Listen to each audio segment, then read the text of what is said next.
Muli po, magandang umaga sa inyong mga naririto sa atin sa pambansang dambana at sa mga patuloy na nakikiisa sa atin via live streaming, lalo na ang ating mga nakakasama abroad, yung mga international na nakikiisa sa ating mga pagdiriwang dito sa pambansang dambana.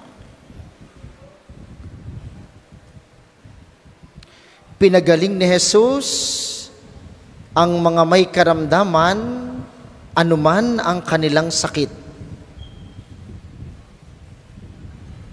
Doon pa lamang, panalo na tayo.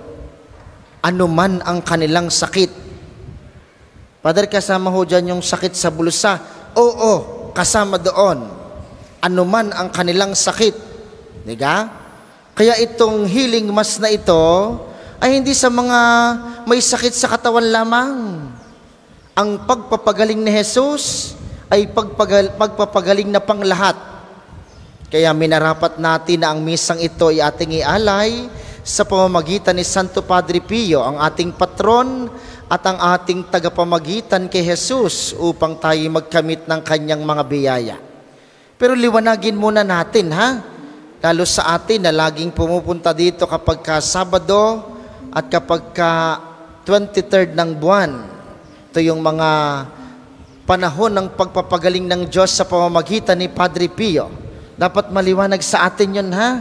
Pagpapagaling ng Diyos sa pamamagitan ni Padre Pio. Hindi nagpapagaling si Padre Pio, ha? Huwag kayong pupunta dito dahil kay Padre Pio. Mali iyon. Huwag kayong magbabarkadahan dito dahil kay Padre Pio. Mali. Hindi si Padre Pio ang ipinupunta dito.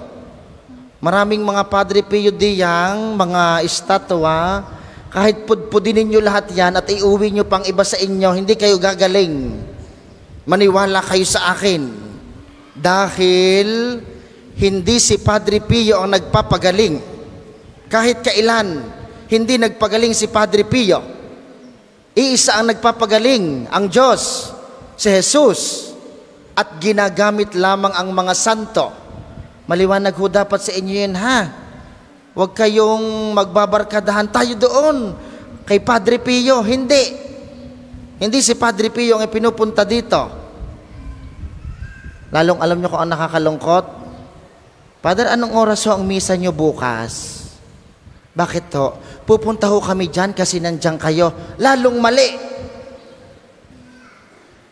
Wala akong ibibigay na kagalingan sa inyo. Maraming ganyan nagme-message, Father, anong oras ang misa nyo sa linggo? Father, anong oras ang misa nyo sa Sabado? Gusto ho kayo ang nagmimisa. Damang-dama ko si Kristo. Mali. Kahit sinong nagmimisa, yan ay si Kristo. Kaya huwag kayong mamili ng pari, ha? Marami sa inyo hindi taga rito sa amin. Kayo may mga parokyang inyo. Sumimba din kayo sa inyo, ha? Si Kristo rin ang naroroon. Baka akala nyo naririto lamang si Kristo. Hindi. May Kristo din sa inyong simbahan. Kahit na masungit at maligalig ang inyong pari, si Kristo ang naroroon. Ha? Tatandaan nyo po iyon. Anumang kagalingan at kahilingan, si Kristo lamang ang nagkakaloob. Kaya nga, sabi ni Jesus, pinagaling niya ang lahat ng may karamdaman, anuman ang kanilang sakit. Yun, anuman ang kanilang sakit. Ikaw man ay masama ang loob ngayon, pagagaling ka ni Jesus. Ikaw man ay may sakit ngayon sa katawan, pagagalingin ka ni Jesus. Tambak man ang utang mo ngayon, pagagalingin ni Jesus yan. Basta magtitiwala ka sa Kanya at gagawa ka ng paraan para tulungan ang iyong sakit. Mahirap sa atin, diabetic ka. Panginoon, pababain niyo po ang aking sugar, ako yun yung pagalingin. Tas lantak ka naman kay lantak ng kanin, paano ka gagaling?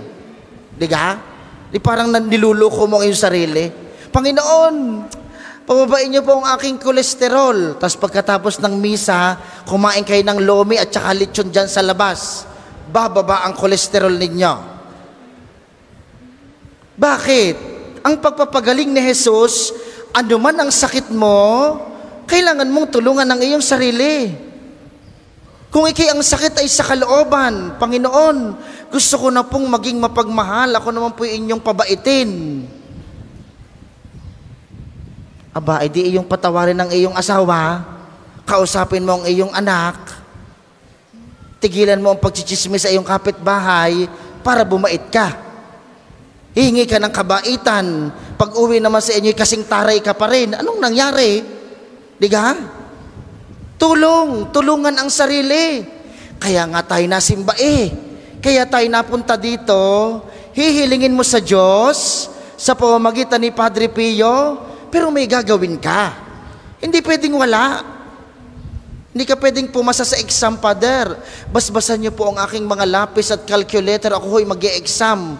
Nag-aral ka. Hindi ho, basta basbasan niyo yan. Paano ka papasa? Diga? Yun ang nakakatuwa sa atin. Ay talagang hindi naman magkukulang ang Diyos. Pero tulungan mo ang iyong sarili. Father, sana po ako'y makabawas na sa utang. Ipagdasal po ninyo na ako po'y mabawasan na ang utang. Tapos yung ibabayad mo sa utang, inutang mo rin. Ayaw mong magtrabaho. Paano ka makakabayad sa utang, diga? Mga minamahal, paalaala ni Jesus sa mabuting balita ngayon, pagagalingin niya ang iyong sakit. Ano man iyan, basta tutulungan mo ang iyong sarili. Gusto mong maging mapayapa ang pamilya? Simulan mong magpatawad. Gusto mong magkaroon ng trabaho sa ibang bansa? Simulan mong mag-apply, ha?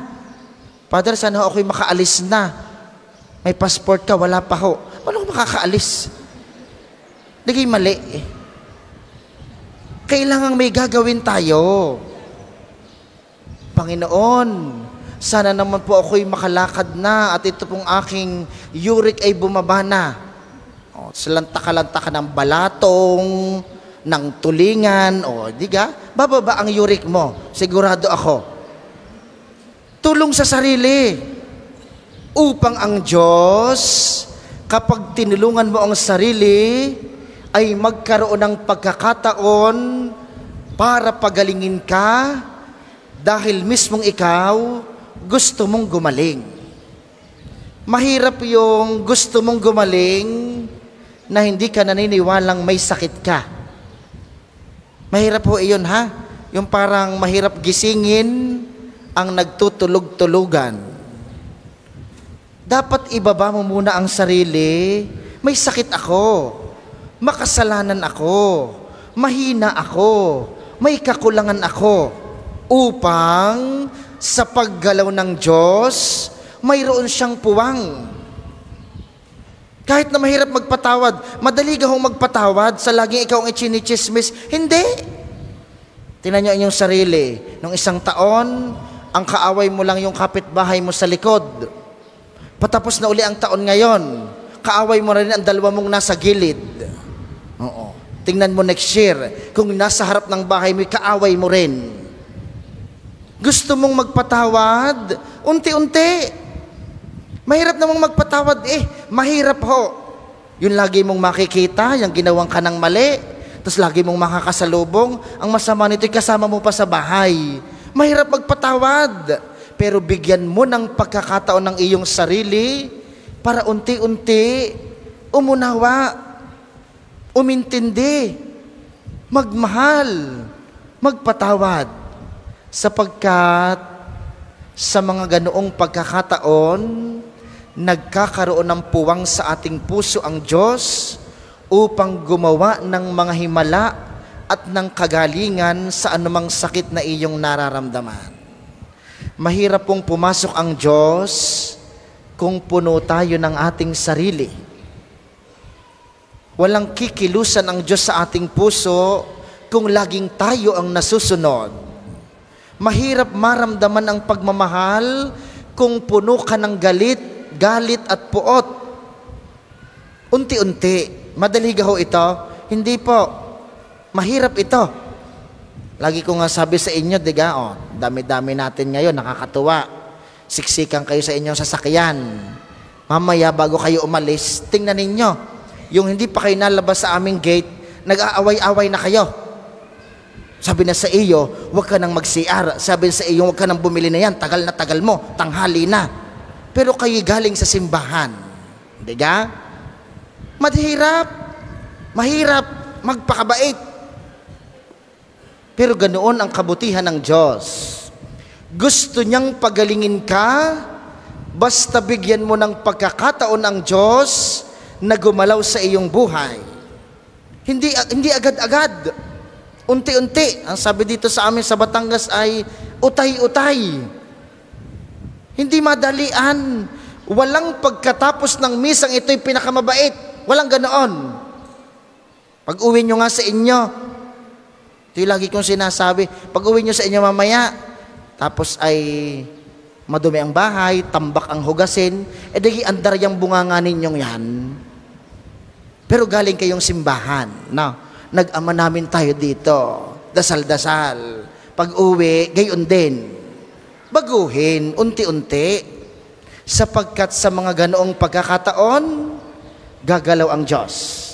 Kikilos ang Diyos upang ang kagalingan na minimithi mo ay iyong makamtan sa pangako ni Jesus na anuman ang karamdaman ay kanyang pagagalingin. Ito ang ating hilingin kay Jesus sa pamamagitan ni Padre Pio. Mamaya pagtanggap natin sa komunyon sa Panginoon, inyo pong ibulong sa Kanya, Panginoon, bigyan mo po ako ng kabahagi sa iyong kabutihan at kabaitan. Bigyan mo ng puwang ka upang makatuloy sa aking puso, upang sa iyong paglagi sa aking puso, sa pamamagitan ng panalangin ng mga banal tulad ni Padre Pio, unti-unti kong maramdaman ang kagalingan, ang pagmamahal, ang pagpapatawad, ang kagalingang nagmumula lamang sa iyo.